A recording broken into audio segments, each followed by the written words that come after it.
When you decide to take up woodworking as a hobby, there are a few things that you need to think of before starting.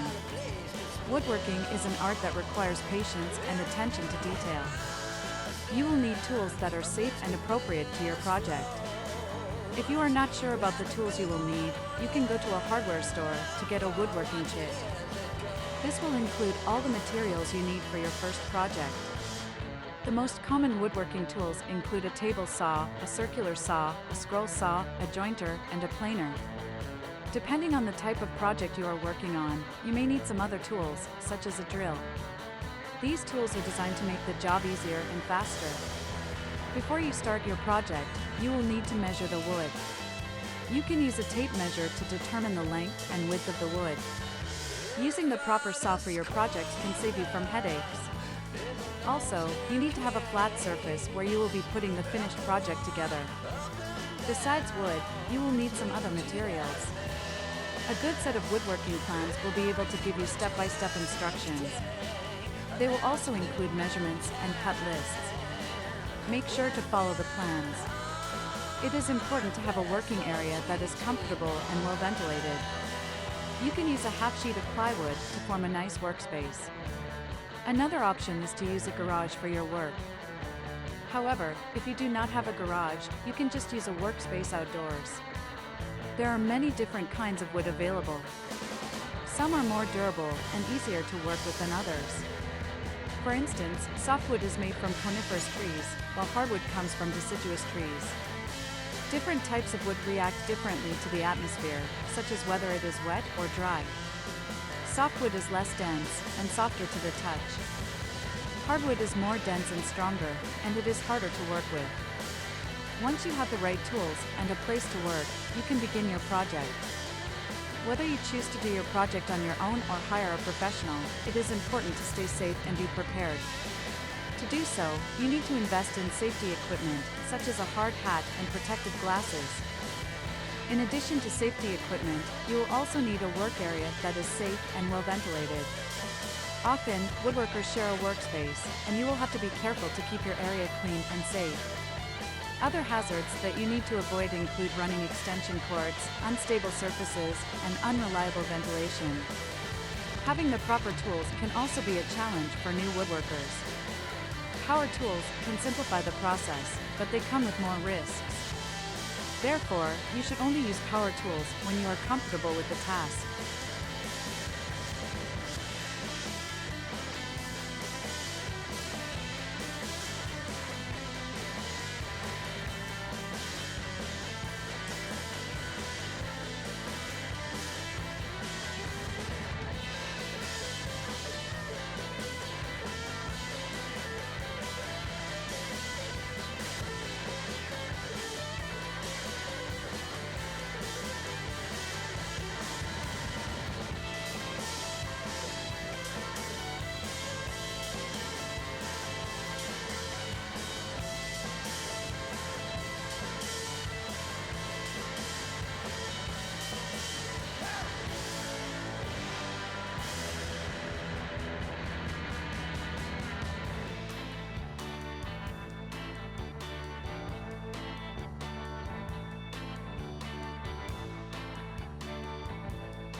If you enjoy working with wood and like to think of yourself as a craftsman, you may consider becoming a professional woodworker. But how do you get started? You can either take a course at a vocational school, or you can learn on the job. In fact, some employers prefer candidates with a formal education in woodworking. Woodworking is a great way to combine your love of art and creativity with your mechanical and technical skills. You can specialize in furniture, cabinet making, or even boat building. Some people also work for antique restoration companies. Regardless of what you choose to do, you'll need to know how to do certain things to make your business a success. Using a variety of tools, such as a bandsaw, a table saw, or a jointer, you can produce beautiful pieces of furniture and other home goods. To get started, you'll need to learn how to use them safely. The most common accidents involve using unsafe tools. Also, don't forget to wear safety equipment. While it's possible to become a woodworker on your own, it's usually more convenient and economical to enroll in a formal education program. You can find programs at a vocational school, college, or community college. They can teach you about wood types, how to use various tools, and how to use woodworking design software. There are also plenty of woodworking books and DVDs that can introduce you to the basics. Besides learning how to do the actual woodworking, you'll need to learn about the business side of woodworking. Learn how to buy materials, how to sell yourself to potential customers, and where to get them. Finally, you'll need to learn how to identify fakes from originals. And you'll need to be able to calculate the dimensions and angles of your finished project. Whether you're just getting started or you've been woodworking for years, there's always room for improvement. Joining a local group of professional woodworkers can be a great way to learn more about your craft. These groups have meetings and seminars where you can meet fellow woodworkers and get a ton of great information. To get a leg up on your competition, you'll need to understand the different methods and materials used by professional woodworkers. Learn the latest woodworking techniques and technologies, as well as which materials are best for your projects. Using woodworking software can make your job a lot easier. Taking an online course will also help you improve your woodworking knowledge. Online schools offer a wide range of classes, from new software to new woodworking techniques. You'll get a certificate for completing the course, and your daily life won't be affected. Plus, it's a great way to expand your woodworking knowledge without having to leave your home. It's also important to be aware that woodworking is a dangerous and demanding occupation. Even the seasoned craftsman can get hurt. Be sure to practice proper safety measures and have a qualified woodworker around when you're using the tools.